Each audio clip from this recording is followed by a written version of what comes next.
बिस्मिल्लाहिर्रहमानिर्रहीम अस्सलाम वालेकुम। आज असांजी टॉपिक है cube and cube root. So अचो तो डेफिनेशन ते अचूं।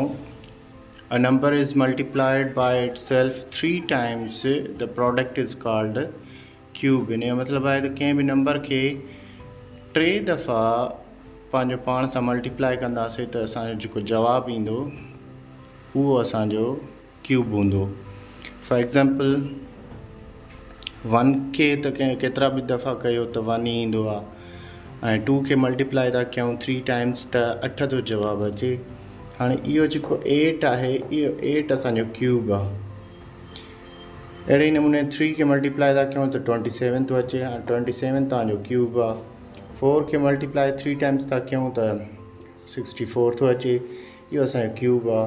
अहिड़े नमूने जेके बि नंबर खणंदव तव्हां, भले पोइ उहे फ्रैक्शन में हुजनि या वरी होल नंबर्स हुजनि या कहिड़ो बि रियल नंबर जेको आहे सो तव्हां खणी सघो था। सो उन खां पोइ हाणे क्यूब रूट आहे। क्यूब रूट उहो नंबर हूंदो आहे जेको क्यूब खे प्रोड्यूस कंदो आहे। A number which produce the cube is called its cube root. For example हे जीअं साॻियो ई असां मिसाल खणूं था, 2 खे 3 टाइम्स मल्टीप्लाई कयोसीं, 8 जवाबु आयो। हाणे हे 8 जेको आहे उहो तव्हांजो क्यूब आहे, पर हे जेको 2 आहे इहो इन जो क्यूब रूट आहे। ॾिसो 2 इज़ क्यूब रूट ऑफ 8।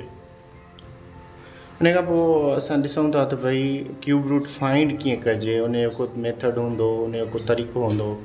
हे त नंढा नंबर आहिनि, को अगरि वॾो नंबर अची थो वञे त पोइ उन जो क्यूब रूट कीअं फाइंड कयूं।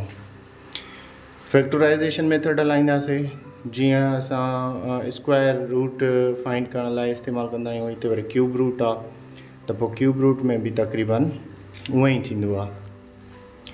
हाणे फॉर एग्ज़ाम्पल 125 जो क्यूब रूट असांखे फाइंड करिणो आहे त पोइ क्यूब रूट अहिड़े नमूने 5 जो 125 ते खोड़ो लॻे थो, 2 पंजा 10, 2 बचंदा हेॾे वेंदा त 5 पंजा 25 थी वेंदो, वरी 5 जो 5 पंजा 25, 1 पंजा 5। हाणे छो जो हे 3 टाइम्स अची वियो त इहो क्यूब थी वियो। हिन जो पेयर वरी जेको आहे माना 3 फैक्टर्स सेम हुजनि त पोइ उहो ॿाहिरि निकिरी ईंदो। या वरी हिनखे असां हीअं बि करे सघूं था, छो जो हिन जो वैल्यू जेको हूंदो आहे उहो 1/3 हूंदो आहे, त पोइ हिनखे असां 5 क्यूब ऐं 1/3 करे रखी सघूं था। सो हिन जो 125 जो 5 जेको आहे उहो हुन जो क्यूब रूट आहे 125 जो।